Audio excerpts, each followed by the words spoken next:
열심히 안 해서가 아니라 트렌드를 읽지 못하는 거였어요.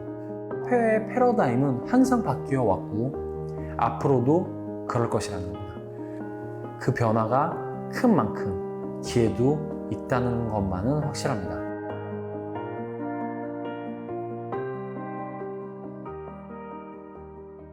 안녕하세요. 젠블록 대표 데이비드코입니다.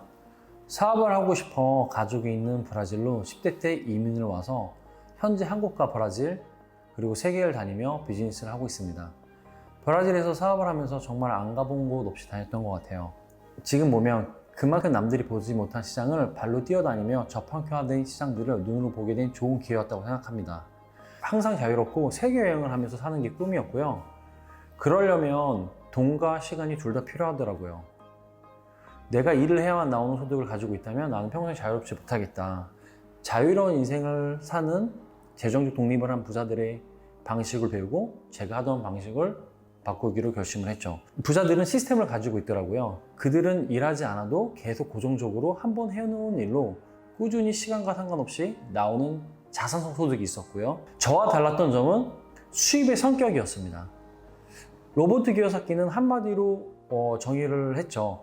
부자들은 돈 버는 시스템에 관심을 갖고 가난한 사람들은 돈 자체에 관심을 갖는다.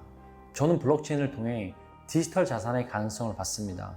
블록체인 시대가 열리는 걸 눈앞에도 보면서 지금의 그 시기를 놓쳤을 때에는 나중에 엄청 후회할 것 같다는 생각을 하게 됐고, 이 판에서 내가 잘할 수 있는 판을 만들어야겠다고 생각했고, 그리고 그 플랫폼은 내가 남을 도우면서 윈윈할 수 있는 플랫폼이어야 된다는 원칙을 세웠습니다.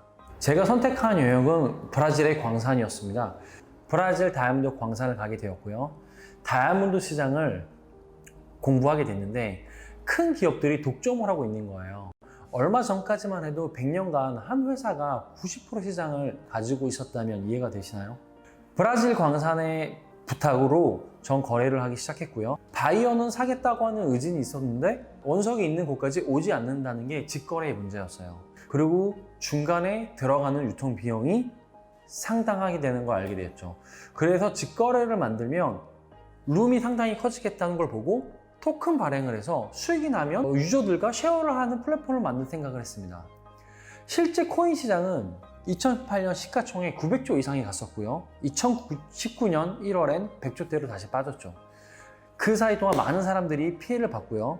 비트코인 외에 알트코인들은 가치가 0까지 다시 내려가면서 무수히 많은 코인들이 사라졌습니다. 그들은 원가가 없었기 때문에 바닥까지 갔으며 비트코인은 원가 전기세 밑으로는 떨어지지 않았어요. 바로 그거였죠. 실물 자산이랑 코인 연동이 돼서 수익 창출이 된다면 값이 떨어지는 게 아니라 올라갈 수 있는 거죠. 이 토큰의 개념은 새로운 것이 아니라 예전에 골드를 맡기고 보증서를 받아서 지폐처럼 쓰던 거랑 같습니다. 다 누구든 복제 카피할 수 없는 탈중한 블록체인 시스템을 활용한 보관증이며 공동사업에 따른 수입을 받을 권리입니다. 더 빠르고 쉽게 거래를 할 수 있게 되고요. 무엇보다 장점은 시간과 공간에 제약 없이 거래할 수 있고 권리 이전 비용이 들지 않는다는 것입니다.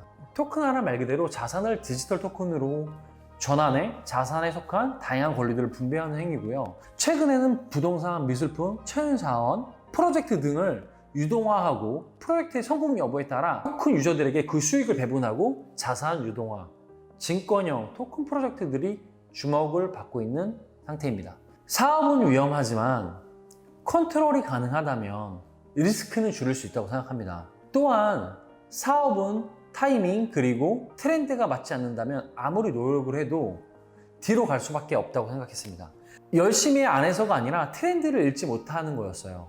큰 기업이 망하는 이유도 자본이 모자라서도 아니고요. 노력이 모자라서도 아니라 트렌드를 읽지 못하는 거였습니다.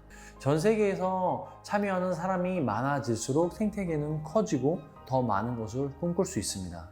은번위 시대에 살던 사람들은 금번위 제도를 예견하지 못했고 금번위제 시대에 살던 사람들은 달러 번위제를 상상하지 못했습니다.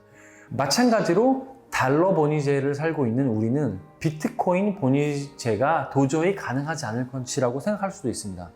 그러나 화폐의 패러다임은 항상 바뀌어 왔고 앞으로도 그럴 것이라는 겁니다. 중요한 사실은 우리는 현재 이 패러다임의 변화의 시점에 서 있다는 것이고 그 변화가 큰 만큼 기회도 있다는 것만은 확실합니다. 변화를 수용하는 사람이 될 것인지는 각자의 몫이라고 생각합니다.